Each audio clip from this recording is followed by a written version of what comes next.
بسم اللہ الرحمن الرحیم، السلام علیکم۔ میں ہوں کاشف احمد اور آج میرے ساتھ موجود ہیں جاوید بٹ صاحب۔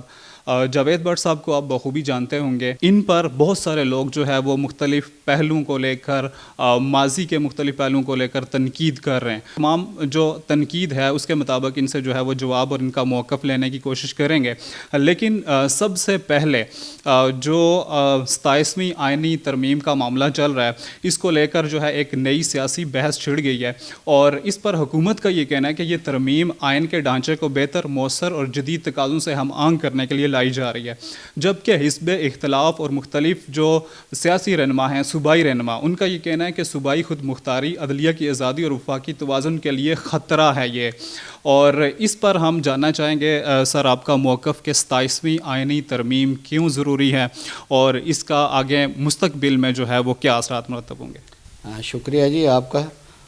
اس طرح ہے کہ جو 27ویں ترمیم کے بارے میں جو آپ نے سوال کیا ہے، دیکھیں یہ میرے پارٹی کا فیصلہ ہے، جس میں ہمارے بلاول بھٹو صاحب ہیں چیئرمین جو ہمارے ہیں۔ دیکھو میں اس پہ کوئی اسٹیٹمنٹ دے نہیں سکتا، کیونکہ جو ہمارے پارٹی کے قائد ہیں وہ ہمارے سے بہتر سمجھتے ہیں، تو وہ جس طرف وہ ہوں گے اس طرف ہم ہوں گے، اس پہ میں زیادہ بات نہیں کرنا چاہتا، لیکن جو بھی کریں گے اچھا کریں گے، پاکستان کے لیے اور صوبوں کے لیے بہتر کریں گے، ہماری آزاد کشمیر کے لیے بھی بہتر کریں گے۔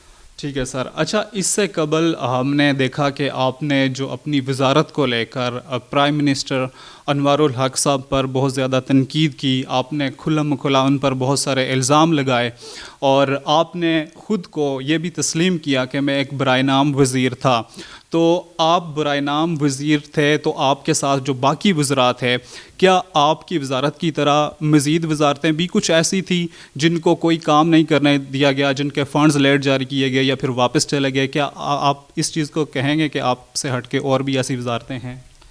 دیکھیں جی، میں انوار الحق صاحب کا کابنٹ کا حصہ رہا ہوں اور ابھی بھی ہوں۔ میں نے تو استعفیٰ نہیں دیا، تو نہ دوں گا استعفیٰ۔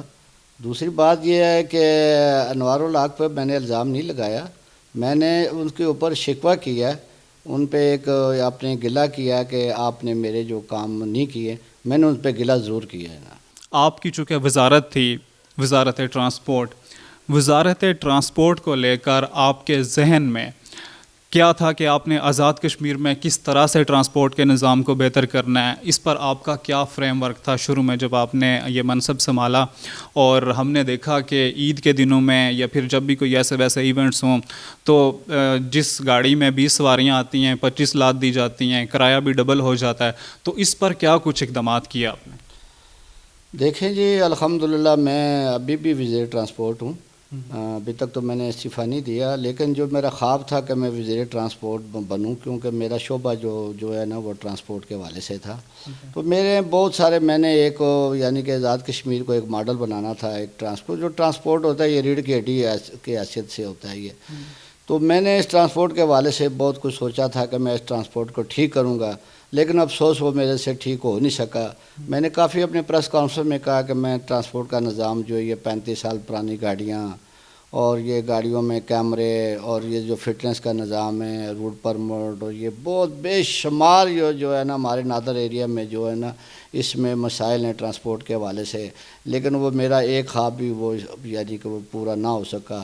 اس پہ میں شکوہ کرتا تھا آپ کو انور الحق صاحب، کیونکہ میں نے 2.5 سال ہو گئے ہیں، میں نے پچھلا جو سال تھا اس ہمارا 3 کروڑ کا بجٹ تھا، اس میں نے جو ہمارا بجٹ تھا وہ واپس چلا گیا، ایسے جو اس میں ہم نے پی ایم سے کہا تھا کہ ہمیں مشینری چاہیے، جو ہم آزاد کشمیر کے جو ہمارے 3 یہ جو ہمارے انٹری پوائنٹ ہوتے ہیں، یہاں پہ جدید مشینیں لگائیں گے، وہ ہم وہاں پہ اس کی فٹنس کی مشینیں لائیں گے، ٹرانسپورٹ کے بہتر کریں گے، لیکن وہ نہ ہماری فائلیں منظور ہوئی ہیں، تو میں نے ان سے شکوہ کیا، اس میں کوئی شک نہیں ہے۔ ٹھیک ہے۔ اچھا، جو آزاد کشمیر میں ہم دیکھتے ہیں کہ انٹری پوائنٹس کی اکثر لوگوں کی شکایات آتی ہیں کہ وہاں پر ہمارے ساتھ اس طرح کا رویہ ہوتا ہے، اس طرح کا رویہ ہوتا ہے۔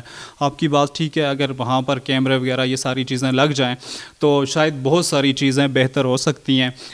ایک اچھا سٹیپ آپ نے سوچا تھا۔ اچھا، میں ایک دیکھ رہا تھا آپ کے ٹویٹر اکاؤنٹ پہ بہت سارے لوگ تنقید کر رہے تھے، اور ایک شخص نے آپ کو یہ کہا کہ آپ کے حوالے سے کہا کہ یہ موصوف جو ہے ان کا پہلے رکشہ چلانے کا شاید بزنس تھا, وہاں سے یہ لوگ جو ہے وہ شیخ رشید کے قریبی دوستوں میں ان کا شمار ہوا, تو پھر شیخ رشید صاحب نے ان کو وزارت لے کے دی. تو اس کے علاوہ میں آپ کا بھی ایک بیان دیکھ رہا تھا کہ آپ نے بھی یہ کہا کہ شیخ رشید جو ہے آپ ان کی بہت قدر کرتے ہیں, اور آپ کو جو ہے وہ سیاست میں لانا اور اس سب میں جو ہے وہ شیخ رشید صاحب کا ایک بہت بڑا رول ہے. تو اس پر آپ کیا کہنا چاہیں گے؟ دیکھیں جی, بالکل یہ بات صحیح ہے. میں نے جو عزت دی اللہ تعالیٰ نے, اللہ تعالیٰ ہی دیتا ہے, لیکن اس میں شیخ رشید کا بہت ہاتھ تھا. اگر شیخ رشید صاحب نہ ہوتے تو شاید میں آج اس منصب پہ نہ پہنچتا. تو شیخ صاحب میرے لیے ایک یعنی کہ ان کو میں ایک فرشتہ سمجھتا ہوں. میں دنیا کے لیے جس طرح بھی ہو, سیاست اپنی جگہ ہے. اب میں اس ٹائم عوامی مسلم لیگ کا تھا, میں آزاد کشمیر کا صدر بھی رہا عوامی مسلم لیگ سے. تو شیخ صاحب نے ایک میرے جیسے غریب آدمی کو ٹکٹ لے کر دیا. تو جہاں تک آپ کا رکشہ چلانے کا تعلق جو آپ نے سوال کیا, دیکھیں جب انسان کے مصیبت آتی ہے وہ کوئی نہ کوئی کام کرتا ہے. جیسے ملک ریاض نے ٹیکسی چلائی, ہم نے سنا دیکھا نہیں. شیخ صاحب نے کتابیں بیچی اپنی لال ویلی کے آگے. یہ بے شمار لوگوں نے کام کیا. اگر یہ جو رکشہ چلانے والی بات ہے, یہ 40 سال پہلے بات ٹھیک ہے, آج سے 42-40 سال پرانی بات ہے. لیکن پھر ہم نے بزنس کیا, اللہ تعالیٰ نے ہمیں بہت نوازا, پھر ہم نے بزنس شروع کیا, شو روم ڈالے, اللہ تعالیٰ نے برکت ڈال دی. لیکن یہ 40-42 سال پرانی بات ہے جناب نے جب چلائی. ٹھیک ہے, بالکل اچھی بات ہے کہ کاروبار کرنا کوئی ممانعت والی بات نہیں ہے, کوئی یہ الزام نہیں ہے کہ کوئی برا کام تھا, بلکہ رکشہ چلانا, محنت کر کے روزی کمانا ایک اچھی بات ہے. اچھا, اب جب آپ جو ہے وہ اس سے پہلے ہم نے دیکھا کہ آپ نے کہا کہ آپ نے جو ہے وہ شیخ رشید صاحب کی جو پارٹی ہے آپ اس کے تھے, اس کے بعد جو ہے وہ آپ نے پاکستان تحریک انصاف کو جوائن کیا, پھر اب جو ہے وہ آپ نے پاکستان پیپلز پارٹی کو جوائن کر لیا باقاعدہ طور پر. اب مجھے ایک سوال کا جواب دیں کہ شیخ رشید صاحب نے اس وقت, چاہے شیخ رشید صاحب کی جو قربتیں تھیں پاکستان تحریک انصاف کے ساتھ زیادہ تھی اور ان کے اچھے تعلقات تھے, اب جب آپ نے پاکستان پیپلز پارٹی کو جوائن کر لیا اور شیخ رشید صاحب آپ نے کہا کہ آپ کے لیے فرشتے کی مانند ہیں, تو یہ فیصلہ آپ نے شیخ رشید صاحب کی ثوابدید سے کیا ہے یا پھر آپ نے ان سے کوئی معاونت لی ہے اس معاملے میں؟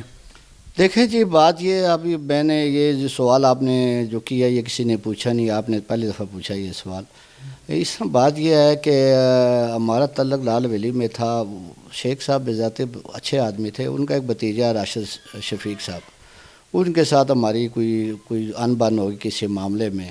تو انہوں نے کچھ نعوذ باللہ کوئی ایسے الفاظ کے ہمیں کہ آپ تو ایک کچھ یعنی کہ کچھ ادنا سے آدمی, ہم نے آپ کو اٹھا کر کدھر لے گئے ہیں. اس نے بڑی بڑی باتیں کی ہیں. پھر اس نے کوئی میرے بیٹے سے بھی کوئی ایسی باتیں کی ہیں جو ہمارے دل کو بہت زیادہ لگی. بے حیثیت جو ہے نا کو میں نے اس کے بعد لال ویلی کا, اس نے کہا بھی آپ نے لال ویلی کی طرف نہیں آنا, تو کبھی ہماری تصویر وغیرہ نہیں لگانی. تو پھر ہم نے غیرت سمجھی کہ نہیں یار, ایک بندہ خود کہہ رہا ہے کہ آپ نے لال ویلی کی طرف نہیں آنا اور آپ نے یہاں سے کوئی ہماری جو بورڈ شوڈ ہے وہ بھی اتار دے. تو یہ وہ راشد شفیق صاحب ہے, آج کل وہ ذرا مفرور ہیں. تو اس نے اس کی ساری جو بیسیکل میں آپ کے آن اپنا ریکارڈ یہ بات بتاتا ہوں, شیخ رشید کی ناکامی کی وجہ راشد شفیق صاحب بھی ہیں. راشد شفیق صاحب کا رویہ بالکل ٹھیک نہیں ہے. شیخ رشید صاحب جیسے بھی ہیں وہ عوامی لیڈر ہیں, وہ ہینڈل کرنا جانتے ہیں. جو خرابی ہوئی ہے وہ راشد شفیق کی وجہ سے ہوئی ہے. اس کا میں 4 سال ہونے والا, میں لال ویلی نہیں گیا, نہ شیخ صاحب میرے آمنے سامنے ہوئے ہیں, نہ کبھی میں گیا. دوسری بات یہ, پارٹی میں نے تو اپنا فیوچر بنانا تھا. کوئی نہ کوئی مجھے انہوں نے آفر کی کہ آپ آئیں ہماری طرف, لیکن ہماری نہیں بنی بات. کیوں مجھے پیپل پارٹی ایک اچھی جماعت لگی, کیونکہ میری جو وائف تھی 2001 میں کونسلر بنی پیپل پارٹی سے, میرے والد بھی پیپل پارٹی میں تھے, جیالت ہے پیپل پارٹی کا. تو مجھے شوق تھا, ایک جنون تھا پیپل پارٹی میں جانے کا. الحمدللہ میں پیپل پارٹی میں گیا ہوں. انہوں نے میری بہت عزت کی, پوری پنڈی نے میرا استقبال کیا اور ایک فیملی کی طرح انہوں نے مجھے رسپیکٹ کیا اور عزت دی. تو میں سمجھتا ہوں کہ پیپل پارٹی وہ جماعت ہے کہ جو اپنے کارکن کا خیال رکھتی ہے.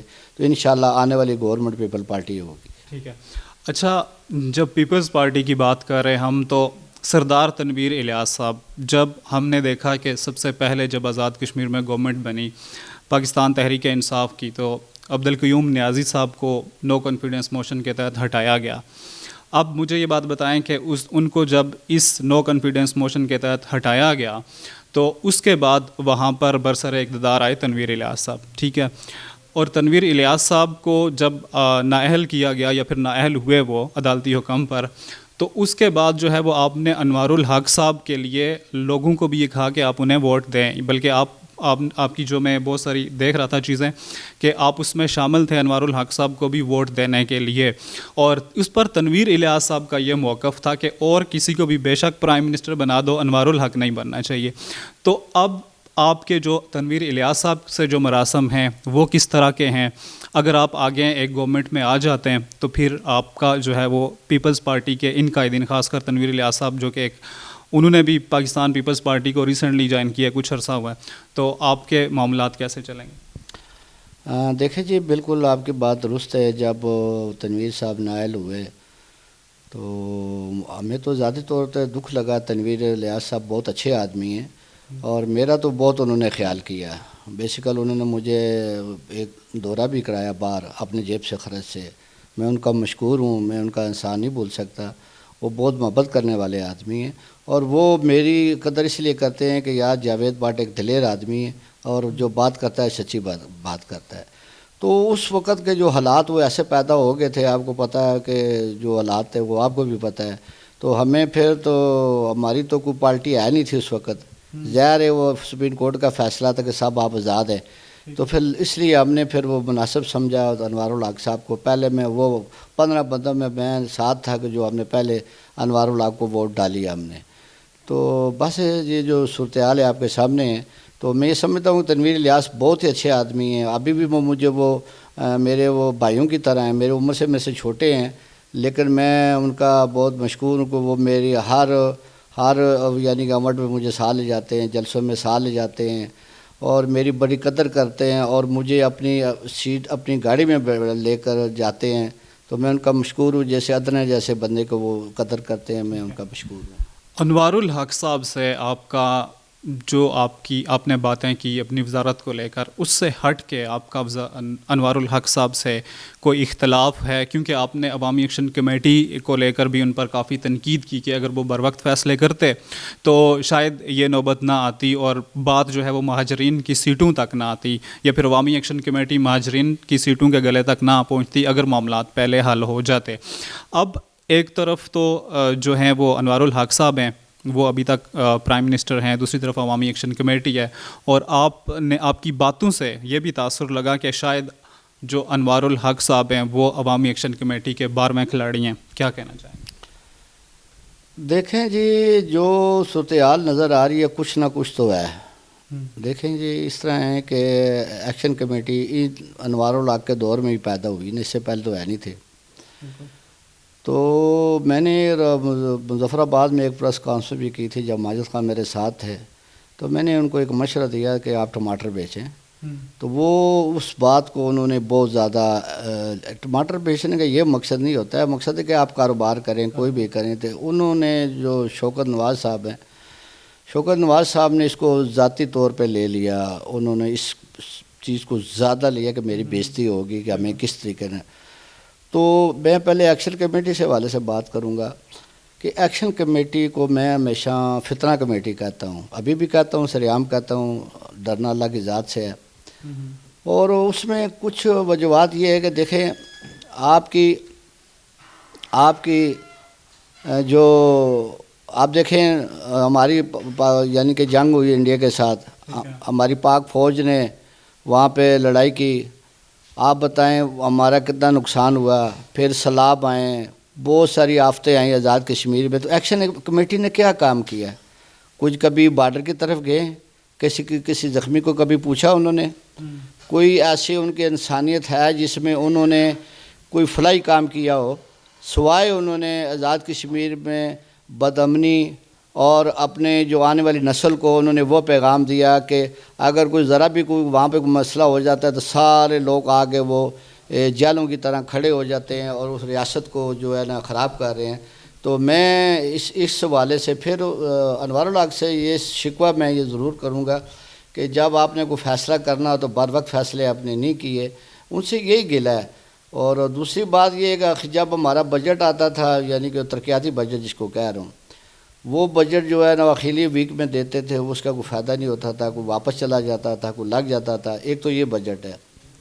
اب دوسرا بجٹ ہے جو میرا ٹرانسپورٹ کا بجٹ ہے، وہ تو سارے ہی واپس چلا جائے گا، وہ آنے والا بھی چلا جائے گا.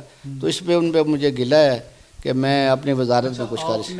آپ نے ایک بات کہی کہ جیسے آپ نے تنقید کی عوامی ایکشن کمیٹی پر کہ آپ کا کام ہے کاروبار کریں، تو جیسا کہ آپ نے بتایا آپ بھی تو سیاست میں آنے سے پہلے کاروبار کرتے تھے، تو پھر آپ کا ان کو یہ مشورہ کیوں ہے کہ آپ ٹماٹر بیچیں؟ جی یہ بات ٹھیک ہے آپ کی. اگر میں بازار کا انجمن تاجران کا صدر ہوتا میں، اور میں کسی سیاسی جماعت سے نہ ہوتا، تو ظاہر ہے میں پھر وہ کاروبار ہی کرتا نا. یا تو وہ اپنی کوئی سیاسی جماعت بنائیں یا الیکشن لڑیں، تو پھر تو بات بنتی. ایک غیر رجسٹر جماعت، اور وہ جو ان کی تنظیم ہے جو بازاروں کے انجمن تاجران کے، وہ بھی غیر رجسٹر ہے. اس حوالے سے اب سب بنتا نہیں ہے. آپ وہ دیکھیں نا، وہ کچھ سیاسی جماعت بنائیں، الیکشن میں آئیں، پھر آ کے اسمبلی میں بیٹھیں، وہاں پہ ترمیم کریں تو سیٹیں ختم کریں آئین قانون کے مطابق. تو وہ کرتے نہیں ہیں، تو وہ سڑکوں پہ آ کے وہ اپنی منمانی کرتے ہیں، اور ان کو آنے والی نسل کو غلط پیغام دیتے ہیں، جس سے وہ معاشرہ خراب ہوتا ہے. اچھا، آپ نے یہ بھی الزام لگایا عوامی ایکشن کمیٹی پر کہ دبئی کے راستے ان کو فنڈنگ ہوتی ہے، انڈیا سے بھی فنڈنگ ہوتی ہے. آپ نے کہا کہ اس کی تحقیقات ہونی چاہیے، تو کیا آپ کے پاس اس کے کوئی ہارڈ پروفز ہیں کہ ان کو واقعی فنڈنگ ہوتی ہے وہاں سے؟ دیکھیں جی، شوکت نواز کو میرا یہ پیغام ہے، اس نے میرے پہ بہت الزام لگائے ہیں کہ جاوید بٹ نے 200 بور کرائے، 250 بور کرائے. میرے پاس اگر ثبوت نہیں تو وہ مجھے ثبوت بتائیں، میرے ساتھ ٹک ٹاک وہ بیٹھے آمنے سامنے، بتائیں کہ آپ نے جتنے میرے پہ الزام لگائے، ایک الزام آپ نے میرے پہ ثابت کیا کوئی؟ وہاں سے ہم سرخرو ہوئے. ہم نے جو کام کیا پاکستان میں، پہلی دفعہ جو اپنے حلقے میں کام کیے، پہلی دفعہ کیے جناب علی. اس سے پہلے کاغذوں میں ہوتے تھے، اور وہاں پہ پوری ٹیم آئی ہے، دیکھا انہوں نے، وہاں پہ ایپٹی کرپشن کی ٹیم آئی، دیکھا انہوں نے گراؤنڈ پہ کام ہوئے ہیں. الحمدللہ میرے 4 سالہ دور میں کوئی جو ہمیں بجٹ ملا سارا کا سارا لگایا. اور وہ تو شوکت نواز میں تو ایک اتنی بڑی سی لسٹ لے کے کہتا تھا جاوید بٹ نے یہ کیا، فلانا کیا، یہ کیا، ثابت کریں نا. میں تو ایک جو تجزیہ لوگ کرتے ہیں، میں اس حوالے سے یہ کہہ رہا ہوں کہ جو لوگ کہتے ہیں کہ بھئی اس طریقے فنڈنگ آتی ہے، ظاہر ہے جس کے پاس ایک مران نہ ہو تو اس کے بعد پجارو ہو اور بڑی بڑی گاڑی بڑے بڑے محل بنائیں، تو اس کے پیچھے کوئی نہ کوئی ریزن تو ہے نا. تو میں یوں کہوں گا کہ اس کے پیچھے کسی نہ کسی کا ہاتھ ہے. ٹھیک ہے. اچھا، ابھی جب ایکشن کمیٹی کے ساتھ وفاقی وزراء کے معاملات ہو بھی گئے، اور آپ جب پیپلز پارٹی میں شامل ہیں اور پیپلز پارٹی آگے حکومت بھی بنانے جا رہی ہے، تو ایک طرف تو جو پاکستان پیپلز پارٹی سے جو یہاں سے گئے ہوئے لوگ تھے یا جو وفاقی وزراء تھے وہ، اور جو اس مذاکراتی عمل میں آزاد کشمیر کے وزراء شامل تھے، وہ تو یہ کہتے ہیں کہ یہ جو تمام مذاکرات ہیں، تمام شکیں ہیں، یہ منوان تسلیم کی جائیں گی. مگر آپ اور مسلم لیگ نون کے بھی کچھ لوگ جیسے کہ فاروق حیدر صاحب، شاہ غلام قادر صاحب اور باقی سیاستدان یہ کہتے ہیں کہ یہ تو ایسے مذاکرات ہیں یا پھر جو ان کے مطالبات ہیں وہ تو نہ ماننے والی باتیں. اور دوسرا یہ کہ کل کو آپ جب حکومت میں جائیں گے تو کیا یہ مذاکرات اور یہ جو سارا معاملہ ہوا یہ سبوتاژ ہو جائیں گے؟ دیکھیں جی، 2 باتیں ہیں نا. یہ مہاجرین جو ہے نا، یہ آئینی مسئلہ ہے. دیکھیں جب تک آپ کو 2 تائی اکثریت اسمبلی میں، اس کا مقصد 39 کی آپ کو میجورٹی اسمبلی میں ہو، وہ ووٹ ڈالیں کہ اس میں یہ ترمیم لائیں، تو تب مہاجر سیٹیں ختم ہو سکتی ہیں. یہ قانون ہے نا. اب ہم سڑکوں پہ آ جائیں، یہ بھی کسی نے آئین بنانا ہے. اس کے بعد یہ جاتی ہے صدر اپنا جو ہمارا صدر ہے برسٹر صدام، آزاد کشمیر کے صدر کے پاس جاتی ہے، پھر یہ جاتی ہے وزیر اعظم پاکستان کے پاس. یہ ایک پروسیس ہے. اس پروسیس کے تحت جائے صاحب راضی ہو تو یہ اس طریقے سے ہوتی ہے. آپ یوں کسی ڈنڈے کے زور پہ کہیں گے یہ جو 12 مہاجر کی سیٹیں ہیں ختم ہو، تو اس طریقے سے ختم نہیں ہوتی نا، اور نہ کبھی ہوں گی. یہ ایک یعنی کہ ایک ہمارا ایک رائٹ ہے. میرے جو بزرگ ہے، میرے والدین مقبوضہ کشمیر میں آئے 1947 میں، ہم میرے سکے بھائی جو مقبوضہ کشمیر ہے، ہم نے بڑی قربانیاں دی ہیں، میرے خاندان نے بہت قربانیاں دی ہیں. تو یہ جو مہاجرین، اگر مہاجرین کی سیٹیں ختم ہو جائیں گے پھر تو کشمیر کا ایشو ختم ہو جائے گا. پھر تو ختم ہو جائے گا. دوسرا آپ نے سوال کیا تھا وہ پیپل پارٹی کا, تو انشاءاللہ ہماری پیپل پارٹی کی گورنمنٹ بننے جا رہی ہے اور 15-16 تاریخ کو انشاءاللہ ہم بنانے جا رہے ہیں اور انشاءاللہ بن جائے گی نا. ٹھیک ہے. اچھا, اب جو جیسا کہ آپ نے مہاجرین کے حوالے سے بات کی, ایک انٹرویو میں دیکھ رہا تھا, طارق لون صاحب ہیں شاید, انہوں نے یہ کہا کہ جتنے بھی 12 وزراء ہیں مہاجر وزراء, ان میں سے اصلی کشمیری میں ہوں, باقی کوئی بھی اصلی کشمیری نہیں ہے. اور آپ پر بھی اس سے پہلے یہ الزام لگے کہ جاوید بٹ اصلی کشمیری نہیں ہے, اور پھر آپ نے جو سارے پروفس وغیرہ دکھائے. تو اب آپ اس پر کیا کہنا چاہیں گے کہ اگر ایک بندہ اصلی کشمیری ہے باقی 11 نہیں ہے, تو اس پر آپ کا کیا موقف ہے؟ نہیں, کشمیری تو سارے ہیں, اس میں مہاجر ہونا ہوتا ہے. کشمیری تو بہت زیادہ ہیں, کشمیری تو کروڑوں میں ہیں. دیکھیں نا, دنیا میں ایک تو کروڑوں میں کشمیری ہیں. آپ اس میں آ جاتے ہیں کہ مہاجر کتنے ہیں. وہ بات یہ ہے کہ جو آپ 12 ممبروں کی بات کر رہے ہیں نا, میں نے تو 12 ممبروں کی یہ بات کر رہا ہوں کہ میں وہ ممبر ہوں جو الحمدللہ میرے سکے بھائی ادھر ہیں, میرا سارا خاندان ہے, میں نے سارا ڈاکومنٹ دکھائے ہیں. میں نے یہ کہا کہ اگر اور 12 میں ہو تو میں انشاءاللہ پہلے نمبر پہ ہوں. میں نے جو پورے ثبوت دیے ہیں جناب, اپنے والدین کی جگہ کے, ادھر کے, ادھر کے, ہمارے دنیا کے سارے کاغذات مکمل ہیں. طارق لون نے جو اسٹیٹمنٹ دی ہے وہ اس نے میرے مخالف دی ہے, کوئی اور بات ہے. ویسے تو میں اس کو اتنا ہیرو نہیں بنانا چاہتا, تو نہ اس کی تو نعوذ باللہ اللہ معافی دے, تکبر نہیں کرنا, اس کی حیثیت ہے. تو سچی ذات تو اللہ کی ہے. تو آپ نے ویسے چھیڑ دیا ہے نا اس معاملے کو, وہ کوئی نہیں ہے. وہ میرے والد صاحب جب گئے تو اس کا والد صاحب ساتھ ہی تھا, تو یہ کہہ رہا تھا کہ یہ اپنی بیٹی کو ملنے گیا. وہ میرے سکے بھائی ادھر ہیں, ابھی بھی میرے بھتیجے سکے سارا خاندان ادھر ہے. تو یہ میرے والد کے پاؤں دباتا ہوا گیا تھا. اس کے والد کے پاس کرایہ نہیں تھا, تو میرے والد نے پے کیا تھا کرایہ اس وقت. اس کا آنے جانے کا کرایہ میرے والد نے دیا, کہ بہت غریب آدمی تھے. تو الحمدللہ ہم تو اس وقت بھی اللہ تعالیٰ نے ہمیں نوازا ہوا تھا. اچھا, آپ نے جو پروفس وہاں پہ جمع کروائے وہ کاغذی حد تک تو پورے ہیں بالکل, میں اس پہ کسی قسم کا شک نہیں کر رہا, ٹھیک ہے. لیکن ذرا ہم عوام کو بتانا چاہ رہے ہیں کہ تاکہ آپ کے لحاظ سے جو یہ تنقید ہے تاکہ اس کی کلیئرنس ہو اور لوگوں کو پتہ چلے. جو آپ کے وہاں پہ آپ مطلب خود کتنے بھائی لوگ ہیں, وہاں پر کتنے, یہاں پر کتنے, اور پھر ان کے نام کیا ہیں جو لوگ وہاں پر ہیں, اور کتنی جو زمین ہے وہ وہاں پہ آپ کے نام؟ جو ہماری خاندانی زمین ہے وہ تو 600 کنال سے زیادہ ہے خاندانی زمین. اور ہمارا جو گاؤں ہے وہ واڑو پورہ آتا ہے, اور مقبول بٹ صاحب ترم پورہ آتا ہے. جو مقبول بٹ صاحب کا وہاں بھی ہماری زمینیں ہیں. تو وہاں پہ میرے اپنا ثناء اللہ بٹ صاحب ہیں میرے بڑے بھائی, اور احمد بٹ صاحب ہیں, ایک میری بہن ہے, اس کا بھی نام میرے ذہن میں نہیں آ رہا ہے, کیونکہ وہ گیا نہیں ہوں. کہ میرے جو ہے وہ والد صاحب 2 دفعہ گئے ہیں نابلی. تو ان کے ہمارے پاس وہ آدھار کارڈ ہوتا ہے, وہ بھی ہے, ہم نے لگائے ہیں, ڈی سی کو دیے ہیں.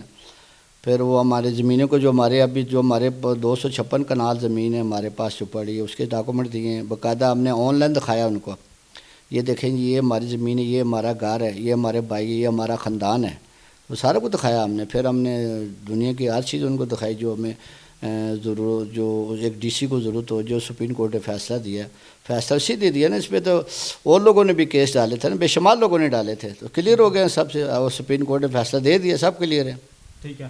اچھا, کشمیر کو لے کر ایک اور بات میں آپ سے پوچھنا چاہوں گا کہ ظاہری بات ہے آپ کا خاندان زیادہ ادھر ہے, تو وہاں پر کیا آپ کے روابط ہیں ان لوگوں کے ساتھ, اور اس کے علاوہ آپ کی ان سے جو گفت و شنید ہوتی ہے یا بات چیت ہوتی ہے کیا ہوتی ہے, یا پھر اس سے ہٹ کے آپ کی کہیں ان سے ملاقاتیں ہوتی ہیں؟ نمبر 1 یہ, اور نمبر 2 یہ کہ آپ نے ایک قرارداد پیش کی تھی اسمبلی میں, جیسا کہ اس پہ یہ لکھا ہوا ہے کہ جیسا کہ یہ کوریڈور بنا یہاں پہ پنجاب میں, اسی طرح کا جو کشمیر میں ایک کوریڈور بننا چاہیے تاکہ کشمیری جو ہے وہ آر پار ایک دوسرے سے خاندان جو ہیں وہ مل سکیں. اس پر آپ پر کیا تنقید کی گئی, انڈین میڈیا پر کیا چیزیں لے کر چلائی گئی, اور کن لوگوں نے اس چیز کو ہوا دی؟ آپ نے اس سے پہلے کیا سوال کیا, کوریڈور سے پہلے کیا سوال کہ جو آپ کے وہاں پہ ریلیٹیوز ہیں, بھائی ہیں, ان سے آپ کے روابط, ملاقاتیں؟ ابھی دیکھیں میری بات سنیں, ہم نے ڈاکومنٹ منگائے, آن لائن چیک ہے, ہم نے ذریعہ امبیک سے ذریعے کاغذات منگائے. آپ مزے کی بات بتاؤں آپ کو, جب وہ ہمارا ایک لفافہ تھا وہ سیدھا ڈی سی صاحب کے پاس, اس پہ ٹیلی فون نمبر لکھا تھا وہاں کا جو میرے بھائیوں کا تھا, اور یہاں کے ان لوگوں نے ان کو ڈرایا کہ ان لوگوں نے جا کے بھئی آپ کون ہیں، یہ ہے وہ ہے فلانا، ہم جاوید بھائی، ان کو نا وہاں کی جو ایجنسی ہے انہوں نے بہت تنگ کیا ان کو، میرے بھائیوں کو میرے جو بھتیجے ہیں ان کو تنگ کیا۔ یہ اکثر تاثر دیا جاتا ہے کہ جو مہاجرین وزراء ہیں، اور عوامی ایکشن کمیٹی بھی یہ کہتی ہے کہ انہوں نے کشمیر کی آزادی کے لیے کوئی خاص کام نہیں کیا، انہوں نے جسٹ اپنی وزارتیں لی، اپنا سٹیٹس کو انجوائے کیا، اور پھر جو ہے انہوں نے یہ کشمیر کو بھول گئے۔ تو آپ مجھے یہ بات بتائیں کہ جب آپ اس منصب پر آپ کو یعنی کہ لوگوں نے اپنے حلقے سے الیکٹ کیا، اور آپ نے یہ بھی کہا اس سے پچھلے بہت سارے انٹرویوز میں کہ جو یہاں پہ مہاجرین کی حالت زار ہے، ابھی تک آپ کے حلقے کے لوگ تمبو میں رہتے ہیں، کیمپ لگا کے رہتے ہیں، کوئی گردوارے میں، کوئی مسجد میں، کوئی کہاں پہ رہتا ہے۔ تو آپ مجھے یہ بات بتائیں، آپ تو اب وزیر بنے، آپ سے پہلے بھی بہت سارے لوگ آئے اور گئے، انہوں نے کیا کیا، آپ نے کیا اقدام کیے؟ دیکھیں جی، بات یہ ہے کہ لڑائی تو ہم لڑ نہیں سکتے ہیں، یا تو ہمیں بندوق دیں، جو ہمارے ساتھ یا ہم شہید ہو گئے یا پھر وہ مارا گیا، یہ کام۔ دوسری بات ہوتی ہے سیاسی اجاگر کرنا، بتانا دنیا کو کہ ہم کشمیریوں بھائیوں کے ساتھ ہیں، یہی ہوتا ہے نا پوری دنیا میں۔ تو آپ میرے جائیں گوگل میں چلے جائیں، میں 25 سال سے لے کر ابھی تک جو ہے نا جدوجہد کے نعرے لگا رہا ہوں، کوئی ایسا نہیں ہوتا جو کشمیر کا تاریخی دن ہو جس میں جاوید بٹ آگے نہیں ہوتا جناب۔ پیچھے بھی میں نے سارے پروگرام کیے ہیں، اور جب بھی کرتا ہوں آواز اٹھاؤں، ہر فورم پہ کشمیر کی آواز اٹھاتا ہوں، جو میرے بس میں ضرور کرتا ہوں۔ پھر جو بقایا ان کا میں کہہ نہیں سکتا ہوں، اپنی جو میرے کوئی آپ بتائیں کہ جاوید بٹ نے اگر کسی کشمیر کے ایوارڈ میں کوئی جاوید بٹ نے کوئی قرارداد نہیں کیا۔ تو پیچھے بھی میں نے جنوری جو مہینہ تھا 27 جنوری کو میں نے یوم سیاہ بہت بڑی میں نے ریلی نکالی تھی، راولپنڈی میں دیکھیں بے شمار میں نے ریلیاں جلسے جلوس جاوید بٹ کے بھرے ہوئے ہیں، ناب لحاظ سے 7 سال 8 سال 10 سال پرانے بھرے ہوئے ہیں۔ تو میں تو شروع سے کشمیر کی آزادی کے حق نعرے لگا رہا ہوں، کشمیر بنے کا پاکستان۔ ٹھیک ہے، اس سے بخوبی واقف ہیں ہم کہ آپ اس نعرے کے جو ہے وہ ایک سوال آپ کا رہ گیا تھا، جو ہمارے پنڈی کے جو حلقہ ہے ویلی 4، میں اس حلقے کی بات کر رہا ہوں۔ اس سے پہلے بڑے سے یہاں پہ کینڈیڈیٹ آئے، بڑے لوگوں نے وعدہ کیا جناب علی کہ ہم دیکھیں آج بھی راولپنڈی کی جو عوام ہے وہ مندروں اور گردواروں میں رہ رہی ہے، اور بڑے ہی تندرستی کے عالم میں رہ رہی ہیں، اور ان کا کوئی یعنی کہ بس حال نہیں ہے۔ یقین کریں کہ بندے کو رونا آتا ہے، جو 1947 کے جو مہاجر ہیں ان کے ساتھ اتنا برا حال ہے۔ تو میں جو پچھلی گورنمنٹ کے میں ان کو کہوں گا کہ آپ نے 70 سال میں کیا ہے۔ تو میں ایک واحد آدمی ہوں جو میں 4 سال میں نے اپنا ان کو پورے اپنے جو میرے ترقیاتی کام کیے جو ہمارا بنتا دیا۔ اور آپ کو یہ بھی آپ کو چیلنج میں بات بتا دوں کہ میں نے جب الیکشن لڑا تھا میں نے ان کو کہا تھا میں اگر آپ کو کچھ دے نہ سکا تو میں انشاءاللہ آپ کو چھت ضرور دوں گا۔ تو میں انشاءاللہ میں نے کالونی بنائی ہے، تو وہ میں الیکشن سے پہلے ان کو ڈیلیور کروں گا، جو میرے مہاجرین ہیں جو میرے ووٹر ہیں ان کو دوں گا انشاءاللہ، ہر خاندان کو ایک پلاٹ دوں گا، وہ میں بنا رہا ہوں جلد انشاءاللہ کالونی نہ۔ ٹھیک ہے، اچھا جیسے مہاجرین کی جو حالت زار ہے اس پر آپ نے بات کر لی ہے، آپ کے کچھ تحفظات تھے الیکشن کمیشن سے کہ جو ووٹرز ہیں وہ آپ کے حلقے کے 10,000 ووٹرز ہیں، اور 5,000 مطلب پچھلی بار 5,000 تھے لیکن جو ہے وہ 2,500 جو ہے وہ صرف رجسٹرڈ تھے۔ تو ابھی جب نیکسٹ الیکشن آ رہا ہے تو اس سے پہلے آپ کے کیا اقدامات ہوں گے کہ جو آپ کے ووٹرز ہیں 10,000 تقریباً جو آپ نے بات کی کم و بیش، تو تاکہ وہ پورے رجسٹرڈ ہوں، اس پر آپ کا کیا فریم ورک ہے کہ آپ اپنے حلقے یہ جو ہمارا حلقہ ہے اس کے ووٹ تقریباً 10,000 ہی تھے شروع سے، 10,000 سے پھر 8,000 ہوئے ہیں، پھر 7 ہوئے ہیں، پھر 5 ہوئے ہیں، پھر 4,000 ہوئے ہیں۔ پچھلا جو الیکشن گزرا ہے نا تو اس میں انہوں نے 2,500 ووٹ یعنی کہ 2,500 ووٹ رہ گئے ناب۔ میں الیکشن کمیشن جو اس وقت کے لگے ہوئے تھے سلریا صاحب سے مجھے گلہ شکوہ بھی ہے کہ 2,000 تقریباً ووٹ رجسٹر نہیں ہوا ہے، تقریباً راؤنڈ فگر 1,800 2,000 وہ رجسٹر ہی نہیں ہوا ہے۔ یعنی کہ میرا خاندان ہے، میری 2-3 ووٹیں نہیں، ہر خاندان میں 2-3 ووٹوں نے کاٹی ہے ٹیکلیں کی وجہ سے، پتہ نہیں کیوں نہیں، اور کی کا خاندانوں کا ووٹ رجسٹر نہیں ہوا ہے۔ اب میں ان کو یہ کہہ رہا ہوں کہ ابھی میرے سننے میں آیا ہے کہ جو جاوید بٹ والا حلقہ ہے ویلی 443 جو ہے اس کو ختم کرنے کا وہ سوچ رہے ہیں کہ ووٹ کم ہے۔ میرا ان سے یہ سوال ہے کہ اس حلقے میں 10,000 ووٹ کم از کم ہے، اور نہیں تو میں آپ کو ثابت کر دوں گا تو جو ابھی جو الیکشن کمیشن بیٹھے گا اس کو بتاؤں گا یہ دیکھیں جی یہ ہماری ووٹوں کی لسٹ ہے، یہ ہم بندے ہیں. آپ نے پچھلی دفعہ بھی یہ نون کی گورنمنٹ تھی، اس نے ختم کرنے کے لیے نون نے اس وقت پورا زور لگایا تھا کہ انہوں نے کسر کو چھوڑی نہیں تھی کہ ہم کسی ٹیکنیکل طریقے سے نہ جو اپنے اس سیٹ کو نکال سکے، لیکن اللہ نے عزت ہمیں دی تھی، ہم نے نکال لی ناپ لی، پھر وہ کم مارجن سے میں جیتا الحمدللہ. کو مجھے پتہ ہے کہ سرکے کا 10,000 ووٹ ہے اور فیوچر میں انشاءاللہ یہ ووٹ ہوگا انشاءاللہ. ٹھیک ہے. اچھا، مسلم لیگ نون کے ساتھ آپ کی باتوں سے یا آپ کے انٹرویو سے یہ تاثر جاتا ہے کہ بالکل نہیں بنتی، اور خاص کر شاہ غلام قادر صاحب سے، ان سے آپ کا کیا فرق ہے؟ شاہ غلام قادر سیاسی استاد ہیں میرے، لیکن وہ دیکھیں میری بات سنیں، ابھی پیپل پارٹی ہے نا، اب بہت سارے لوگ جاتے ہیں کہتے ہیں جی ہمیں ٹکٹ ہمیں دے، یہ تو شوٹر آیا. انہوں نے کہا نہیں جی یہ زبان ہے ہماری پیپل پارٹی کی، ایک زبان ہے. کہہ دیا آپ دنیا کے بیان 500 بندہ چلا ہے، انہوں نے ٹکٹ جوید بٹ کو ہی دینا ہے. نون میں یہ چیز نہیں ہے. نون والے کہتے ہیں دیکھیں گے جی آئے گا وقت، آئے گا دیکھے گا یہ کریں گے. پہلے وہ کہتے ہیں آ جاؤ، جب بندہ آ جائے تو پھر اس کو ذلیل کر دیتے ہیں. تو ان کی باتوں میں مجھے اعتبار نہیں ہے. صاف کہتے ہیں نا بھائی ٹھیک ہے اگلا کینڈیڈیٹ آپ ہمارے ہیں، ایک ہوتا ہے نا، لیکن ان میں یہ چیز نہیں ہے کہ میں نہیں. اس میں یہ پیپل پارٹی میں ایک جرت ہے، ایک ان کو تاکہ ٹھیک ہم نے وعدہ کر دیا. اب ہمارے قائدین جناب ہمارے جو چیئرمین ذوالفقار بلاول بھٹو صاحب آصف زرداری سے، ان کو پتہ ہے جوید بٹ کون ہے. بندہ کسی پارٹی میں شامل ہوتا ہے کوئی کسی بنیاد پہ ہوتا ہے نا کہ انہوں نے ہمارے لیے ہم نے قربانی دی ہے نا. میں وہ بندہ جب پیپل پارٹی میں گیا مجھے پتہ میں کس حالات میں گیا ہوں. آپ سوچ نہیں سکتے میرے پہ کتنا پریشر تھا. میں چلا گیا تو اتنی بڑی قربانی میں دے کے وزارت میں ہوتا ہوا میں شامل. اب لوگ تو ابھی جا رہے ہیں نا، میں تو اس وقت چلا ہوں 4 مہینے پہلے. ٹھیک ہے، تو انہوں نے میری بڑی عزت کی. اگر وہ اب ٹکٹ کسی اور کو دے دیں تو یہ ہوتی ہے بے انصافی، لیکن انہوں نے کہا ٹکٹ جوید بٹ کا ہے. ان کی یہ بات ہے. آپ پیپلز پارٹی میں شامل ہو گئے. اب ایک سوال جو میں شروع میں کرنا چاہ رہا تھا وہ شاید اب میں ایک بار یہ کا ذکر ہے کہ آپ کے بیٹے کو شاید اغوا کیا گیا، اس کو لالچ دیا گیا کہ جوید بٹ جو ہے وہ ووٹ اگینسٹ دے. تو وہ ذرا بتا دیں کیا اس کے آپ کے پاس کوئی ہیں خاص ثبوت کہ آپ لوگوں کو دکھا سکیں کہ آپ کے بیٹے کو اتنے کا لالچ دیا گیا، اور وہ سارا معاملہ کیا تھا؟ یہ کب کی اسٹیٹمنٹ ہے؟ میں نے کبھی یہ آپ نے کیا نہیں کہ اغوا ہو گئے نا. سر آپ کا جو خبر بیٹا نہیں وہ کوئی اور کہانی تھی، وہ کچھ مسٹیک ہو گئی تھی.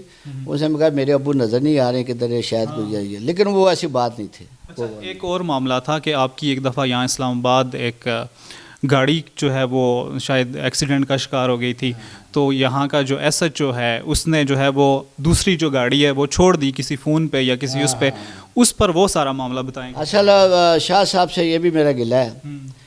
وہ یہ مریم نواز کی وہ کوئی جانے والے تھے، تو میری گاڑی ان کے ساتھ ٹچ ہو گئی، میری گاڑی تباہ ہو گئی. تو میں دونوں گاڑیاں تھانے میں چلے گئی، تو مجھے 2-3 گھنٹے بعد پتہ چلا کہ وہ گاڑی لے گئی نا. اس پر آپ نے بڑا جی جو میرا یہ پروگرام تھا کہ میں اسلام آباد میں پریس کانفرنس کروں گا، لیکن میں نے نہیں کی پریس کانفرنس. میں نے پھر شاہ صاحب سے کہا، میں نے کہا شاہ صاحب یہ میرے سے مسئلہ ہوا ہے تو آپ اس میں میری ہیلپ کریں. تو انہوں نے کہا ٹھیک ہے جی میں آپ کو کام کرا کے دوں گا. اس لیے میں ان کو کہتا ہوں کہ نون والوں کی زبان نہیں ہے. تو شاہ صاحب نے مجھے کہا کہ آپ یہ گاڑی لے جائیں اور فلانی جگہ تو آپ لے جائیں، تو آپ وہاں چلے جائیں تو بس میرا بتا دیں گاڑی چھوڑ آئیں. میں تھانے سے 10 دن تھانے میں گاڑی کھڑی، 10 دن بعد میں نے تھانے سے نکالی گاڑی. میں کہا دیو یار جب انہوں نے شکر کیا. تو میں تو ایسے چو پہ بھی میں نے چڑھائی کی. میں کہ انہوں نے بڑے گھبرائے، میں نے کہا آپ نے چھوڑی تو چھوڑی کیوں نہیں گاڑی. وہ بار کا میں نے شاہ صاحب کی بات مان کر گاڑی بھیج دی. وہ 10 دن ادھر کھڑے رہی. انہوں نے کہا جی 8 لاکھ روپے لاؤ ہم آپ کی گاڑی ٹھیک کرتے ہیں. میں شاہ صاحب بس میرا منہ دیکھتے رہ گئے. میں کہا شاہ جی یہ بات نہیں ہے. بس پھر میں نے گاڑی منگا لی. پی ایم صاحب نے بھی پھر وہ 8 لاکھ کا پھر کرتے مجھے 4 لاکھ روپے میرا منظور ہوا ہے. وہ بڑی مشکل سے 4.25، اس میں وہ ٹیکس ہوتا ہے 40%، میں تھوڑا بہت ملا ہے نا آپ نے. ٹھیک ہے. اچھا، آخری سوال ہے پولیٹیکل ڈسکشن کا، اس کے بعد جو ہے ہم کچھ آپ سے ذاتی طور پہ کچھ چیزیں پوچھیں گے جو آپ کی ذات سے منسلک ہوں گی. اچھا، جو اب پاکستان پیپلز پارٹی اگر آگے حکومت بنائے گی، عدم اعتماد کامیاب ہو جاتی ہے، تو 8 سے 9 ماہ کا یہ ٹینیور ہے، 7-8 ماہ کا. اس جو ٹینیور ہے اس میں آپ کو کیا لگتا ہے کہ پاکستان پیپلز پارٹی کیا ڈیلیور کر پائے گی؟ ایک طرف سے عوامی ایکشن کمیٹی بھی ہے، نون لیگ بھی آپ کے ساتھ بیٹھی ہوگی، اپوزیشن تو کوئی ہوگی نہیں، تو پھر سارا کچھ آپ کے ہاتھ میں ہوگا، تو آپ ڈیلیور کیا کریں گے اگر عوامی ایکشن کمیٹی کے دوسری جانب جو ہے وہ مطالبات بھی ہیں؟ دیکھیں جی، آپ پھر عوامی ایکشن کمیٹی کی کیا حیثیت ہے؟ ابھی جو انہوں نے ایگریمنٹ کیا ان کا کیا حیثیت ہے؟ ابھی کو عمل درآمد ہوا کچھ؟ چلیں ایگریمنٹ کو چھوڑیں، آپ بتائیں کہ آپ 7 ماہ میں کیا ڈیلیور کریں؟ ہاں، یہ دیکھیں جو نون گورنمنٹ ہوگی وہ اپوزیشن کا حصہ ہوگی، وہ گورنمنٹ میں نہیں ہوگی. جو نون کوئی پارٹی سوائے پیپل پارٹی جو اقتدار میں ہوگی، یا جو ہمارے ساتھ پیپل پارٹی میں شامل ہوئے ہیں 30 لوگ ہم ہیں، تو بقایا 10 سے 9 ووٹیں ہمیں ادھر سے ملیں گی نون سے، تو گورنمنٹ ہماری بنے گی. ڈیلیور کا مقصد ہے، پچھلی دفعہ فنڈ نہیں ملا، ایسے فنڈ ملیں گے، لوگوں کو کام کرائیں گے. 10 ارب روپیہ جو ہے وہ منظور ہوا ہے، اس کی کچھ کہانی ہے، اور نون لیگ کے کچھ تحفظات ہیں. 10 ارب روپیہ جو ہے نا، وہ ہے آزاد کشمیر، ہمارے مہاجروں کے لیے کچھ نہیں ہے. ٹھیک ہے. ہمارے مہاجروں کے لیے 1,25,00,000 کا فنڈ ہے، جو اس کا جو رہ گیا ہے اس میں شاید ہمیں مل جائے. یہی ہمارا فنڈ ہے، جو مل جائے تو ان کی مہربانی ہے، نہ کہ تو پیپل پارٹی والے ہمارے بھائی ہیں نا. لیکن یہ پیپل پارٹی جو فنڈ ہمارا جینین بنتا ہے وہ تو ہم نے لینا ہی لینا ہے. تو بقایا پیپل پارٹی انشاءاللہ ڈیلیور کرے گی، آزاد کشمیر میں بنائے گی، اور پیپل پارٹی کی گورنمنٹ بنے گی. نا اگلی بھی بنے گی جی، وہ 100% بنے گی. دیکھو میری بات سنیں، ابھی رانا ثناء نے کہا جی کہ ہم 10 سیٹیں نکالیں. کہاں سے نکالیں گے 10 سیٹیں؟ آپ 6 سیٹیں زیادہ سے زیادہ، بہت آپ نے تلوار ماری تو 7 سیٹیں، یہ بقایا 5 سیٹیں تو آپ کی تو نہیں ہے نا. جیسے نعوذ باللہ، دیکھو فیصلے اوپر سے ہوتے ہیں. میں اپنی سیٹ کو کنفرم سمجھتا ہوں اپنی، ٹھیک ہے. اس میں آپ کے پی کی سیٹ ہوگی، آپ کی لاہور والی سیٹ ہوگی، دیوان صاحب کی ہوگی، پھر احمد رضا کی جو سیٹ ہوگی، پھر وہ کراچی کی سیٹ ہوگی. یہ سیٹیں نکال لینا. ان کو یہی ہے کہ ہم پنجاب میں سیٹیں نکال لیں گے، گورنمنٹ بنا لیں گے. وہ کام نہیں ہے اب وہ بات نہیں ہے. اب آپ کے پیچھے پیپل پارٹی کھڑی ہے، آپ کو جھوٹوں نہیں پھیرنے دیں گے. مجھے کیوں لگتا ہے کہ دیکھیں اس سے قبل جو ہے وہ بھی حکومت کو بنانے میں، یعنی کہ پچھلی حکومت کو گرا کے اگلی حکومت کو بنانے میں جن لوگوں کا ہاتھ تھا وہی لوگ اپوزیشن میں بھی تھے. اب بھی انوار الحق کو گرانے کے لیے تو ساری جماعتیں اکٹھی ہیں، لیکن ان میں سے کچھ لوگ جا کے کل اپوزیشن میں بیٹھیں گے تو وہ کیا اپوزیشن کر پائیں گے؟ نہیں بیٹھیں گے. دیکھیں کوئی بھی ایسا بندہ نہیں ہے جو اپوزیشن بیٹھے گا. کیوں؟ دیکھیں آگے انہوں نے ترقیاتی کام کرنے ہیں. انوار الحق صاحب نے تو پیچھے دیا نہیں کچھ، پچھلے سال بھی چلا گیا. ہماری کالونی تھی کوئی نہیں دیا، ماجد خان کی کالونی تھی کوئی نہیں دیا، کسی کو کوئی دیا ہی نہیں ہے. تو وہ کیسے اپوزیشن میں جا کے بیٹھیں گے؟ انہوں نے تو اپنے کام لینے آگے، کام لوگوں کے کام ڈیلیور کرنے ہیں، تو وہ کیسے بیٹھیں گے؟ جناب سوال ہی نہیں پیدا ہونا. پیپل پارٹی جو ہے نا وہ اپنے ورکر کا خیال رکھتی ہے، وہ پورا برابر کا وہ بجٹ دیں گے انشاءاللہ. اچھا، آخری سوال کہ مہاجرین سارے کیا ایک پیج پر ہیں؟ ابھی تک تو ایک پیج پہ ہے، کیونکہ ہم نے 12 ممبروں نے سائن کیے ہیں. جو ہم نے خط لکھا ہے سب کو، پی ایم پاکستان کو، اپنا آرمی چیف کو، یعنی کہ سب کو خط لکھا، اس پہ سب باروں کے سائن کٹھے ہیں نا، ایک پیج پہ ہیں. اچھا، اکثر جب میں نا کسی کشمیری شخص کا انٹرویو کرتا ہوں تو خاص کر جو اس پار ہوتا ہے، تو میں یہ پوچھتا ہوں کہ آپ کو کیا لگتا ہے کہ مسئلہ کشمیر کا حل کیا ہے؟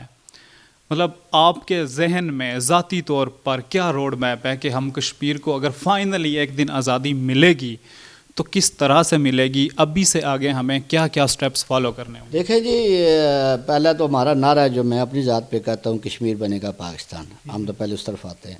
دوسری بات یہ، اب جب تک وہ ملک فتح نہیں ہوتا جب تک اس کی عوام آپ کے ساتھ نہ ہو. ٹھیک ہو گیا نا؟ تو اس حوالے سے جو ہماری جدوجہد ہوتی ہے، ابھی جو کشمیر آزاد ہوگا، اور انشاءاللہ ہماری پاک فوج ہے وہ انشاءاللہ اس کو آزاد کرائے گی. ہم اس کے پیچھے ہوں گے، اور آپ دیکھیں گے انشاءاللہ جلد ہو گیا. ابھی جو جنگ ہوگی پہلے آزاد جو ہمارا کشمیر مقبوضہ کشمیر کو آزاد کرائیں گے. کوئی بہت بڑی بات نہیں، ابھی کوئی بڑی بات نہیں. ابھی جو جنگ ہوئے، میں پچھلے دنوں یورپ گیا ہوں، تو میں ایک دکان پہ بیٹھا تھا. انہوں نے کہا کہ میں وہاں سے پیزا کھا رہا تھا، تو میں نے کہا ہم پاکستانی. انہوں نے مجھے ایک پیزا اور فری دے دیا. اتنی عزت کری. پاکستان کا اتنا مقام بڑھ گیا نابلی. تو ابھی یہ ہماری جو پاک فوج ہے نا، اس کی مدد سے ہم ان کے پاک فوج کے پیچھے ہیں. ہم ان کا نعرہ لگاتے ہیں، پاک فوج زندہ باد. اور انشاءاللہ پاک فوج ہمارا ہمیں انشاءاللہ وہ جو قابض بھارتی فوج ہے ان سے چھین کر انشاءاللہ ہم ان کے ساتھ ہیں، انشاءاللہ ہمارے مجاہد بھی اور ہم رل کے انشاءاللہ کشمیر کو آزاد کرائیں گے۔ ٹھیک ہے، ایک طرف تو آپ نے جو بات کی پاک فوج کے حوالے سے اور جو آپ کے ذہن میں سلوشن ہے، دوسری طرف جو ہمارا یونائٹڈ نیشن میں موقف ہے وہ حق خود ارادیت کا ہے، وہ ہمارا اپنا موقف ہے۔ اگر حق خود ارادیت تک بات پہنچتی ہے تو آپ کو کیا لگتا ہے کہ اس پار کے جو کشمیری، کیونکہ وہاں پر ایک تو آبادی کا تناسب اور بہت ساری چیزیں جو ہے وہ رد و بدل کیا جا رہا ہے، تو اس جانب سے کتنے فیصد کشمیری پاکستان کا ساتھ دیں گے؟ یہ دیکھیں جی، یہ جو ہم نعرہ لگا رہے ہیں کشمیر بنے گا پاکستان، یہ تقریباً 80% ہے، 20% ہے وہ جو خود مختاری کا نعرہ لگا رہے ہیں۔ یہ میں آپ کو کلیئر بات بتاتا ہوں، تو یہ انشاءاللہ ہوگا بھی ایسے۔ آپ دیکھیں نا، آپ کتنی وہاں پہ لوگ شاتے ہوئی ہیں، وہ پاکستان کے کفن میں جو ان کا تو جھنڈے میں وہ دفن ہوتے ہیں، تو یہ چند لوگ یعنی بہت تھوڑے ہیں، جیسے یہ اپنا جو مقبول بٹ کی تنظیم تھی جس طرح بعد میں آ گئی، لیکن اس میں اتنی کچھ قانونی حیثیت نہیں ہے، اور ان سے زیادہ میجورٹی جو ہے نا وہ کشمیر کے ساتھ ہے۔ ٹھیک ہے، اچھا ایک اور باتوں سے دراصل بہت ساری باتیں نکل آتی ہیں کہ ایک تو جو کشمیر کو صوبوں میں ضم کرنے والی جو باتیں چل رہی ہیں اس سے قبل، ٹھیک ہے، ایک تو وہ ہیں، اور دوسری جانب اگر ہم دیکھیں کہ جو آپ لوگوں کا موقف ہے، تو آپ اگر آگے کوئی ایسا ویسا موقع آتا ہے کبھی کہ ایک طرف پاکستان یہ کہتا ہے آپ مہاجرین سب کو لے کر کے ہم جو ہے وہ صوبوں میں ضم کرتے ہیں، آپ لوگ اس میں ہمارا ساتھ دیں، یا پھر جو ہے وہ آپ جو انڈیپینڈنٹ جو اسٹیٹ ہے ایز اے اسٹیٹ کشمیر کو پاکستان کے ساتھ ہونا، تو اس پر آپ کا؟ دیکھیں جی، اگر صوبہ بنتا ہے تو ہمیں اس میں کوئی فرق نہیں ہے، وہ ہمارا اسٹیٹ ویسے ہی رہے گا، ہاں وہ اس میں کوئی فرق نہیں پڑتا ہے، وہ یہی نظام ایسے ہی چلے گا، جیسے یہ 12 سیٹیں ہیں، جیسے صوبائی میں بھی ایسے ہی ہوگا، اس میں ہمیں کوئی فرق نہیں پڑتا۔ تو جیسے جو ہماری بڑی قیادت کہے گی ہم اس کے پیچھے ہی نہ ہو۔ ٹھیک ہے، اچھا اب چلیں سارے سیاسی سوال اور ساری چیزیں ختم، اب میں آپ سے کچھ آپ سے ریلیٹڈ سوال پوچھتا ہوں۔ جو اگر آپ سیاست میں آئے، جیسا کہ آپ نے پہلے فرمایا کہ شیخ رشید صاحب نے آپ کو لایا سیاست میں، اگر ابھی میں آپ کو کہوں کہ سیاست میں آپ کس کو اپنا ہیرو مانتے ہیں تو آپ کیا کہیں؟ دیکھیں جی، یہ بہت سخت سوال ہے، کیونکہ آپ نے اس سے پیچھے مختلف پارٹیز میں آپ رہے۔ نہیں، میں کسی پارٹی میں نہیں رہا، میں زیادہ تر نون میں رہا ہوں 25 سال، اس کے بعد عوامی مسلم لیگ، بس وہ تو کسی جماعت میں رہا۔ پی ٹی آئی کو تو میں حصہ نہیں تھا، پی ٹی آئی میں تو مجھے ٹکٹ ملا ہی نہ ابھی۔ دوسری بات ہے کہ میں ابھی جو میرا آئیڈیل ہے وہ پیپل پارٹی ہے، تو یہ دیکھیں یہ عزت کی بات ہوتی ہے جس سے اللہ تعالیٰ عزت دیتے ہیں۔ شخصیت کی بات شخصیت نہیں، میں زرداری صاحب تو ہمارے بڑے ہیں نا جی، تو بلاول بھٹو صاحب چیئرمین صاحب، بلاول بھٹو صاحب۔ اچھا اگر خواتین سیاستدانوں کی بات کی جائے تو پاکستان میں بینظیر صاحبہ کو بہت ایڈمائر کیا جاتا ہے، اس کے بعد اب چونکہ ایک ہوا چلی ہے اور مریم نواز صاحبہ بھی بڑی ایکٹیو ہیں اور بہت سارے لوگ ان کو بھی اپنا آئیڈیل کہہ رہے ہیں۔ ابھی اس کرنٹ دور میں آپ کی جو خواتین کی اگر بات کی جائے تو کون سی ایسی سیاستدان ہیں جن کو آپ آئیڈیل سیاستدان ہیں؟ دیکھیں جی، مریم نواز سے حوالے سے تو میں گلہ ہی کروں گا، تو میرے آئیڈیل مریم نواز نہیں ہے، میری جو آصفہ بھٹو ہے میں اس کو اپنا آئیڈیل اس کو۔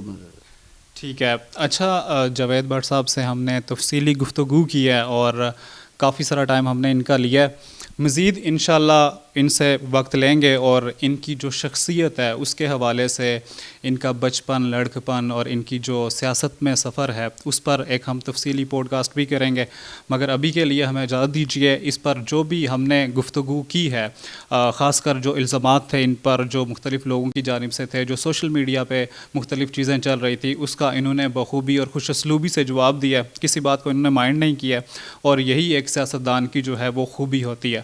تو اسی کے ساتھ ہمیں آج اجازت دیجیے، انشاءاللہ نیکسٹ ملاقات ہوگی۔ اللہ نگہبان۔